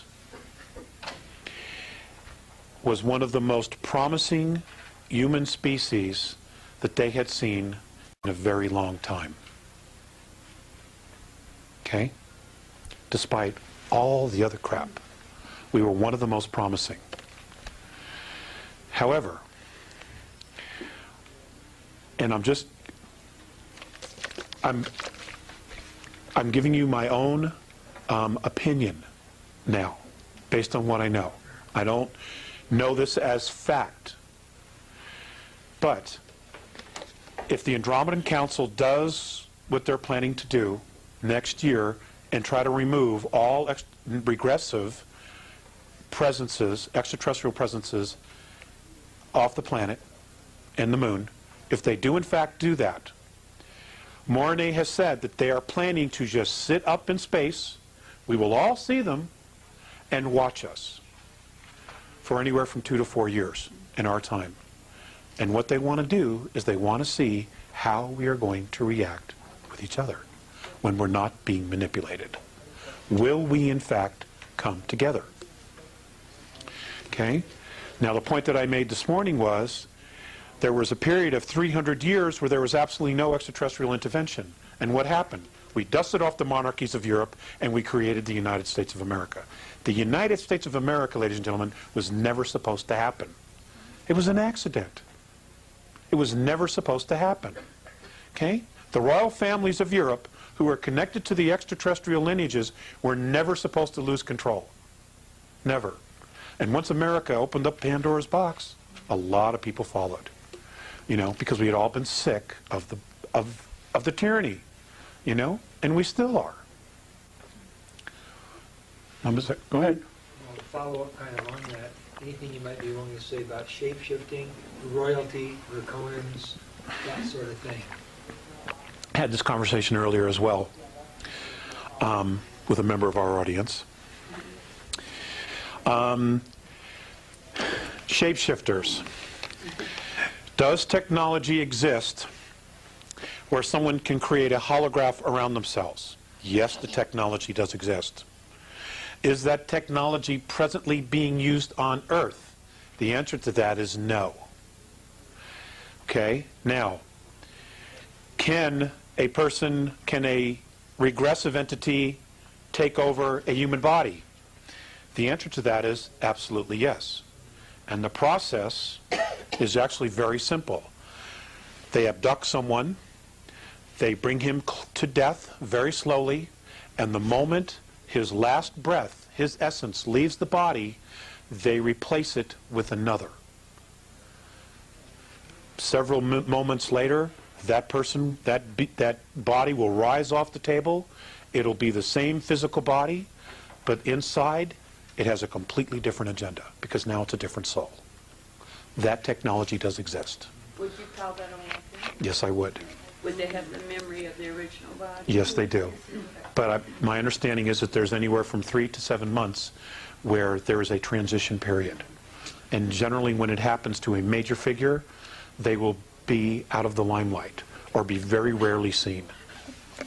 Okay, when that happens, because they're still adjusting. Now let's talk about that some more. The word is Well, or what some people have said is, well, I saw them turn into a reptilian. I actually saw the reptilian. Now, that's probably very true. Now, that doesn't mean that they're actually a reptilian and they're just, using technology to look like a human being. It's a human body. But you got to remember something. Reptilians are not used to the extremes of emotions. They don't have emotions like we do. Okay, in fact, many of the human races out there don't have the extreme of emotions that we do.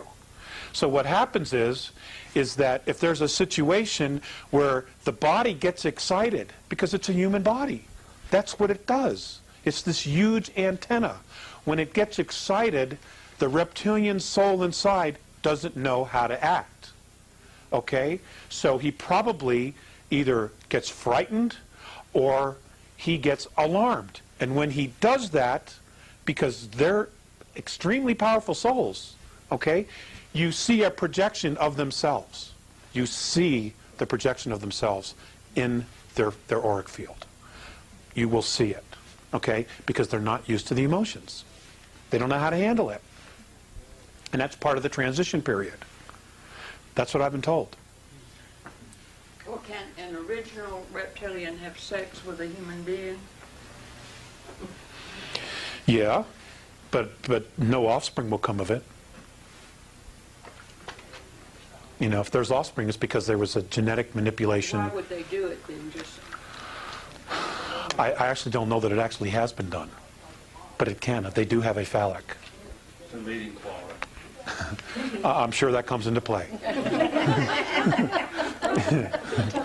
well, I mean, I've run into that with some people. Some Could be. Maybe they just want to, maybe they're trying to experience, maybe they've been watching humans do it. They see the heightened emotion and passion and the rush that we get at that moment, and maybe they're trying to experience it themselves. Well, they say they are attracted to, orgies and... Well, because of the emotion, right. Different races on Earth. Why? Are they different combinations of this 22 or what? Yes, they are. Yes, they are. Do you know what ones or what? I know some of them. But I'm not prepared to talk about that tonight. But we will do it really, really soon. I promise within probably 4 weeks it'll be up on the website. Okay? So that,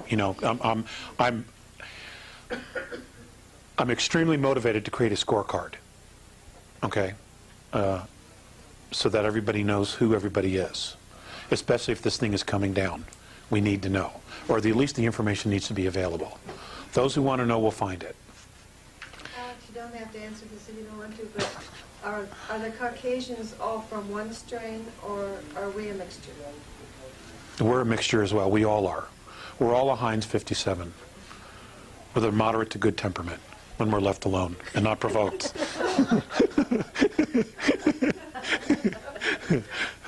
Dave? When they remove the regressives, that must mean Washington can be 9 on the empty, but Is there some suggestion? I hope you don't have a problem with that. is there some suggestion how we can take the planet back? It's going to be handed to us. But what we do with it after that will be entirely our responsibility. We will be handed back the planet. I know for a fact that discussions of a download of all of humanity has and is being talked about, where everybody is given exactly the same data of who we are, where we're from, who these beings were, and how we've been manipulated.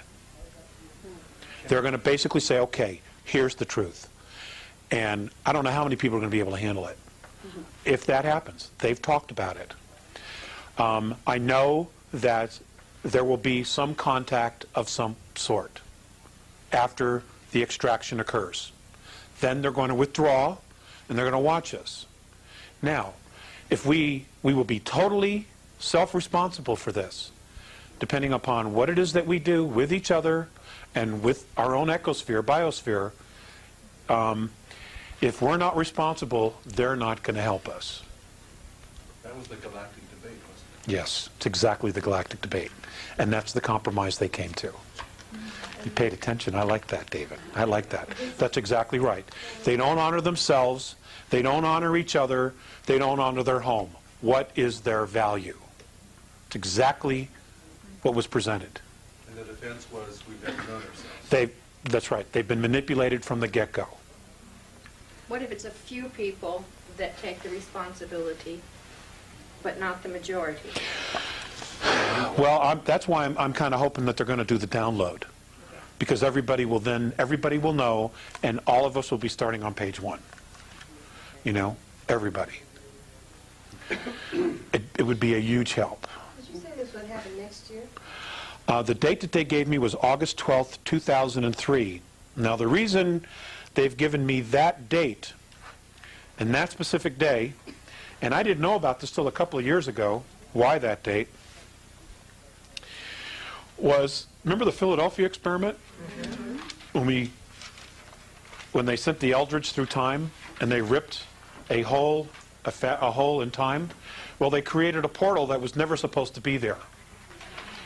Some of the regressive races that are here and that have been in other places in the galaxy were sucked in through that time hole, and they're literally out of their own time. And the idea is to round them up and literally say, okay, we are either going to take care of you here and now, or you're going to be allowed to go back through that hole. Because it opens on that day. So that's 60 years, is it 60 years? Is that what that is? I believe it's 60-something years. Was it on August the 12th? Oh, yeah, August the 12th. So it's Uh-huh. only in 2 days. Yep. What will we experience? So when that hole opens, they're going to have the opportunity to go back to their time to where they belong. Okay? And the hope is that they'll do it, and the thought is that they actually will do it. Once that hole closes, there are apparently galactic races that have been recruited from outside our galaxy who know how to fix it. And they're already here, apparently. And as soon as that hole closes, they're going to seal it forever so that it never happens again. It doesn't open again. Because it didn't cause problems just for us. It caused problems for everybody. Everybody. Because it created a bridge between two different times. So what will we experience on that day? That's a great question. That's a really, really great question. And Marilyn, I have absolutely no idea. I have absolutely no idea. All I can tell you is that unless I hear otherwise, I will be taking that day off of work. If it's been postponed, I'll go to work. If I haven't heard any change in the schedule, I will be not going to work that day. It's a sick day. Apparently. Now, is there any correlation between this event and the approaching of Planet X? That's a great question, too. Planet X. 2 years ago, and I'm on the record as putting this on the website, the Andromedan, the Nibiruan, a portion of the Nibiruan family, the Enki line, approached the Andromedan Council and asked for permission to enter our solar system to retrieve mining equipment, okay, and other materials that they had left behind when they left here. There was a considerable amount of debate. The Andromedan civilization itself was staunchly against it because the Nibiruans are not known for keeping their word. Okay? However, the Andromedan Council itself ruled, okay, we will allow them in. And they are in fact coming. Now, what is coming is not a planet. It is in fact an intelligently guided planetary-sized craft. Okay? It can maneuver, it can change direction, it can come and go anywhere it wants. All right? It is not in an orbit, like we've been taught. Okay? It is not. So if it's a That- spaceship, It is a spaceship. Not hurt. It's just a very big one. it's not going to Well, it can hurt us, you know, if it comes too close to, too close to us. Its field will, in fact, cause a lot of problems here. Is it But as at the big same as- time, what? Is it as big as they say, 4 times as big as? Oh, yeah, sure, sure. Oh, yeah. There are motherships. The Andromedans have told me of races that have mother craft from the Andromedan galaxy that are twice the size of Jupiter, that house over 1 billion beings on it. That's amazing. I can't imagine being stuck with the same people. Well, let me just finish with the Nibiru thing, okay? So they're coming. What's going to happen? I have no idea. I can honestly tell you this, though. The Andromedans expect them to not keep their word, to just do, to just pick up their mining materials, okay? Much of that mining materials are in the rings of Saturn, for the record, okay? And Mikey, I know, will address that issue, because he's got some information he wants to share from his own sources, okay? So another question, a couple more questions, and then we're going to stop. The regressives? It's entirely up to you, Mike. It's your gig. You said the removal of all regressives. Regressives. I mean, hybrids, etc. Yes, ma'am. Yes, ma'am. Now let's talk. That's a great. You made me think of something that I hadn't put in there. Okay. Now exactly what is a regressive? How do they know who is a regressive extraterrestrial or hybrid? Okay.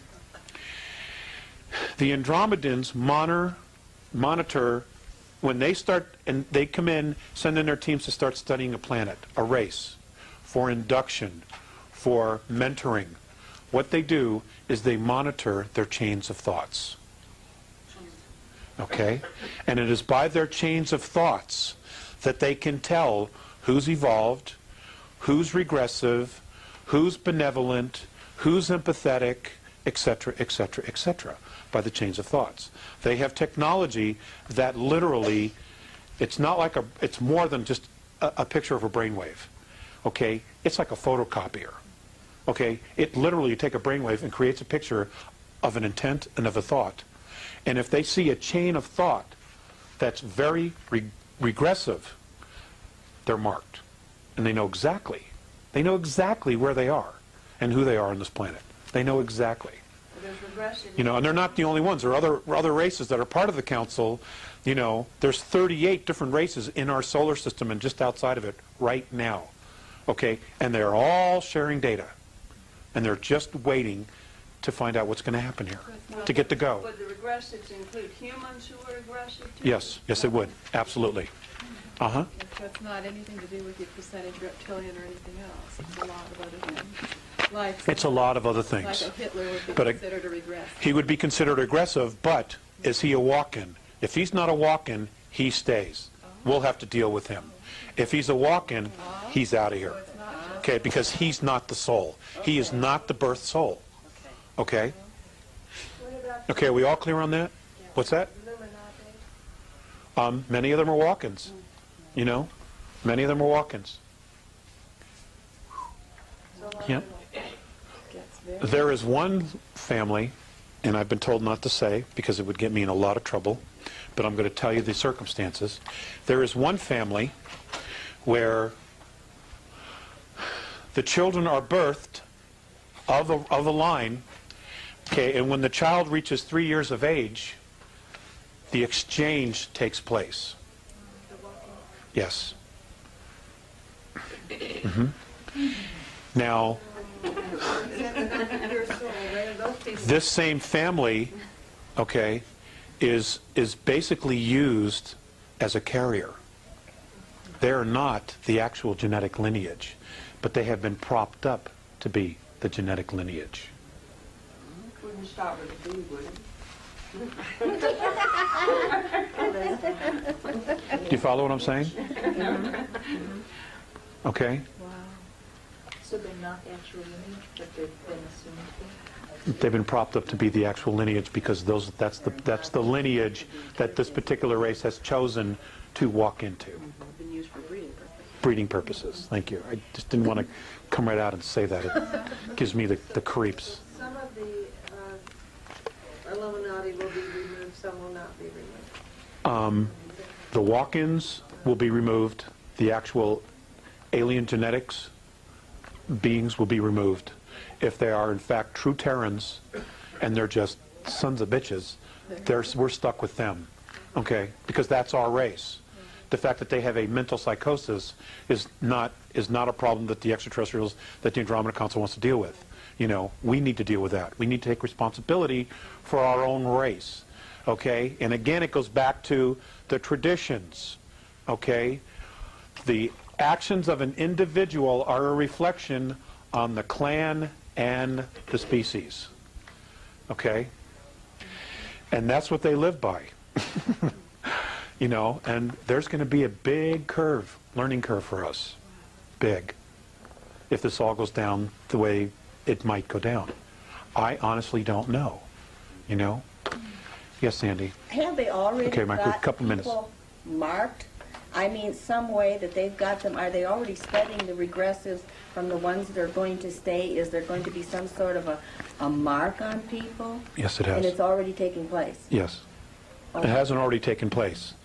But they know exactly who Okay. is leaving, and they know exactly where they are. But there isn't a mark that somehow... Like what kind of a mark? They don't need a mark or anything like that. They got the brain waves. Yeah, okay. They've got their chains of thoughts. Okay? What they do is they plug it in. They have their own type of satellite machinery. Okay? And they plug in this brain wave frequency. And their computers, which are incredible, monitor every move they make. And they're recording every thought and every action that they make. And they will answer for it. They will absolutely answer for it. Alex, would you think that... 2 more questions and then I'm going to retire. Would you think that those that are in this room and other rooms similar that you're talking to, that the reason for it is being that we will be there to possibly help with the transition? Because I would we know think so. about it ahead of time? I would think so. Absolutely would think so. Got to learn the transition first. Right. This is what Right. he's telling us, what we need to learn how to stay. I don't know what she means by transition. The removal You mean of the to Help the removal. people that are staying? No, when we find out about, when we're given all of the downloaded information as to... People are not going to know how to process it. I mean, like you're you know, like your devout Jewish people, your devout Christians, they're going to have a really hard time transitioning with this information. Okay? Because all of their belief systems are going to implode, you know, big time, you know, and they're going to need to process this, you know, and it's going to be one hell of a interesting experience for all of us. So you mean the control of religion will be exposed? Yeah. Oh, it'll be gone. It'll be gone in a heartbeat. 9 out of 10 people listening to you would think you ought to go to the loony bin. I've been told that. I know. I've been told that. Therefore, it will be You know, but very- fortunately my wife and my children don't think so, and that's really all that matters. That's why it'd be You know? very difficult, because you're Sure, telling us sure. Well, you know, they're going to see extraterrestrials. They're going to see very large spacecraft. They're going to see hundreds and hundreds of miles, maybe thousands of miles worth of motherships in the sky. You know, and I mean, are they going to look at me and say, "I don't really see that"? You know what I'm saying? You know, and then who's in denial here? Okay, that's why, and I think that there is a move to really educate people, and I think that there are elements within world government that are benevolent, that are really trying to solve a very difficult problem, that are trying to help, and I think that's why the Disclosure Project has been allowed to get off the ground. Because for those of us who have been studying this information, that's the smoking gun, you know, and you know, that whole thing, it's about the speakers. It's about the guys telling their stories. It's not about Stephen Greer. All right? And I want to make that crystal clear. I think Stephen's done everybody a great service, but it's not about him. It's about the guys on the tape that are putting it on the line. It's my bride. because Baby fell even- asleep. Even people like us here, it's almost mind-boggling, Yeah, it is. that the enormity of the whole situation. My wife and I talk about this stuff at dinner. We've had Mike over to the house several times, and you know, we talk about it. And the frustration for us is, well, you know, how do we get this information out there? You know, it's hard. It's hard, and all I can do is offer it. You know, I can't make a living at this, that's for sure. You know, one more question, and then Mike. Dara? Because we're here, we believe, and that we've taken the initiative, would it be possible that the environmentalists may want to also include us as like spokespeople for the lay people, that they would assist in contacting us, or are they going to take a stance and not in our face at all with humanity? No. I've been talking to them for 15 years about adding more people to the list. No, that... All of us here in the room would be open to that. Right. My understanding is that many people in the next several years are going to be contacted. But depending upon the lineage, the extraterrestrial lineage that is dominant in your physicality, it will be that clan or that star system race that will contact you. That's how it's done. It's all about the lineage. Out there, and it is here. It really is. Okay? Ladies and gentlemen, this has been such a pleasure for me, you know, to get a lot of this off my chest and my head, and maybe the hair will grow back now.